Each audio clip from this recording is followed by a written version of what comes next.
একবার হজরত উমর রাদিয়াল্লাহু আনহু সফরে বের হয়েছিলেন। দীর্ঘদিন যাবৎ পথ চলার ফলে পথিমধ্যে তার খাদ্য ও রসদ ফুরিয়ে যায়। তিনি বেশ কিছু দূর যাওয়ার পর দেখলেন মাঠে একদল বকরি ঘাস খাচ্ছে। তখনকার দিনে আরবদের প্রথা ছিল যে তারা মেহমানদারির খাতিরে মুসাফির পথিকদের বিনামূল্যে দুধ পান করাত।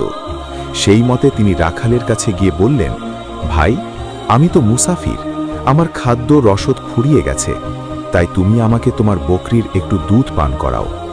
হজরত উমর রাদিয়াল্লাহু আনহু এর কথা শুনে রাখাল বলল, আপনি মুসাফির, আপনাকে আমি অবশ্যই দুধ দিতাম, কিন্তু সমস্যা হলো বকরিগুলো আমার নয়, এগুলোর মালিক অন্য এক ব্যক্তি, আমি এগুলোর রাখাল মাত্র। এজন্য বকরিগুলো আমার কাছে আমানত, আর তার দুধও আমার কাছে আমানত। সুতরাং শরীয়তের বিধান অনুযায়ী আমার পক্ষে এ দুধ আপনাকে দেওয়া জায়েজ নয়। হজরত উমর রাদিয়াল্লাহু আনহু রাখালের সততা বাস্তবতা যাচাই করার জন্য বললেন, দেখো ভাই, আমি তোমাকে একটি বুদ্ধি দিই, এতে তোমারও লাভ হবে আর আমারও লাভ হবে। এক কাজ করো, তুমি একটি বকরি আমার কাছে বিক্রি করে দাও, যা মূল্য হয় আমি তা তোমাকে দিয়ে দেব। একদিকে তুমিও টাকা পেয়ে যাবে, আর অন্যদিকে আমিও বকরি থেকে দুধ খেতে পারবো। আর মালিককে বলবে একটি বকরি নেকড়ে খেয়ে ফেলেছে। মালিক তোমার কথা বিশ্বাস না করেও পারবে না, কারণ সাধারণত মাঠে বকরির ওপর নেকড়ে আক্রমণ করেই। রাখাল নীরবে হজরত উমর রাদিয়াল্লাহু আনহু এর কথা শুনে বলল, ভাই, যদি আমি এ কাজ করি তাহলে আল্লাহ কোথায় গেলেন? অর্থাৎ আমি তো এখানে সবকিছু লুকিয়ে নেব এবং মালিককেও বুঝিয়ে দেব, মালিকও হয়তো মেনে নেবে, কিন্তু মালিকের উপর তো আরও একজন মালিক আছে, তার কাছে কি জবাব দেব? রাখাল আরও বলল, এজন্য আমার দ্বারা এমন কাজ সম্ভব নয়।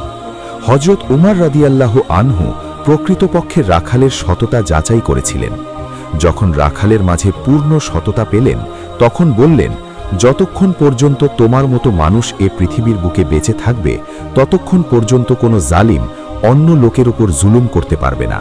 কারণ যতক্ষণ পর্যন্ত মনে আল্লাহর ভয়, আখেরাতের চিন্তা এবং আল্লাহর সামনে উপস্থিত হবার অনুভূতি থাকবে, ততক্ষণ পর্যন্ত অন্যায় ও অবিচার চলতে পারে না। এটাই হলো পূর্ণাঙ্গ ঈমান, যে নির্জন মাঠেও মানুষের মধ্যে এমন চিন্তা কাজ করে যে আমার কোনো কাজ যেন আল্লাহর মতের প্রতিপন্থী না হয়।